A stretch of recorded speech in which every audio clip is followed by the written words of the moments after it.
नमस्कार महिलांनो आणि भगिनींनो.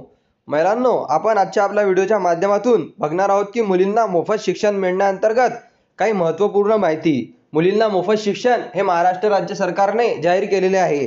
तर मुलींना आपण जे सांगतो ते करणे अनिवार्य आहे, अन्यथा त्यांना मोफत शिक्षण हे सुरू असल्याचं काही अडचण हे निर्माण होऊ शकता.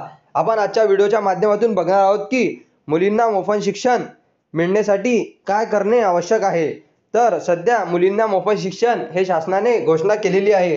मुलींना सर्व कॉलेजमध्ये महाराष्ट्रामध्ये शिकत असलेल्या बऱ्याच कॉलेजमध्ये मोफत शिक्षण हे शासनाने सुरू केलेले आहे. त्यांना त्याच्या कॉलेजची कोणतीही प्रकारची फी हे भरण्याचं, ट्युशन फी भरण्याचं काम हे शासनाने ठेवलेलं नाही आहे. त्यांना फक्त कॉलेजची जे डेव्हलपमेंट फी आहे ते भरायची आहे. परंतु त्यांना हे फी माफ होण्यासाठी काही महत्त्वपूर्ण माहिती आपण आजच्या आपल्या व्हिडिओच्या माध्यमातून सांगणार आहे. ते करणे त्यांना खूप गरजेचे आहे, अन्यथा त्यांना काही अडचणींना सामना करावा लागू शकतो. तर महिलांनो, त्यांना स्कॉलरशिपचा फॉर्म जो काही या स्कॉलरशिपचा फॉर्म हा चालू झालेला आहे, ते दरवर्षी जो स्कॉलरशिपचा फॉर्म भरतात तो स्कॉलरशिपचा फॉर्म भरणे त्यांना अनिवार्य आहे. त्यांना मोफत शिक्षण शासनाने घोषित केलेले आहे, परंतु तरीसुद्धा त्यांना जो स्कॉलरशिपचा फॉर्म जे कॅटेगरीमध्ये जे दरवर्षी फॉर्म भरतात तो फॉर्म भरणे त्यांना अनिवार्य आहे.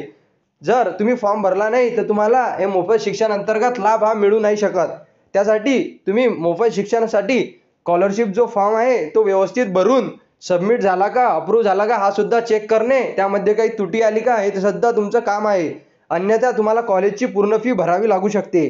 त्यासाठी महिलांनो, मुलींनो, त्यासाठी तुम्हाला मोफत शिक्षण योजनेसाठी स्कॉलरशिपचा फॉर्म भरणे अनिवार्य आहे. तो तुम्ही भरून घ्या. आणि भरला असेल तर तुमचा फॉर्म हा अप्रूव्ह झाला का किंवा काही त्रुटीमध्ये पडलेला आहे का हे सुद्धा तुम्ही तुमच्या लॉग इनमध्ये जाऊन चेक करा. महाडीबीटी पोर्टलवरती जाऊन तुम्ही हे चेक करू शकता. आजच्या आपल्या व्हिडिओच्या माध्यमातून आपण मोफत शिक्षण अंतर्गत काही महत्त्वपूर्ण माहिती हे मुलींसाठी बघितलेली आहे. तुम्हाला व्हिडिओ आवडला असेल तर आपल्या व्हिडिओला लाईक आणि सबस्क्राईब करायला विसरू नका, जेणेकरून आपण तुम्हाला अशीच महत्त्वपूर्ण अपडेट पुढे देखील देत राहू. धन्यवाद.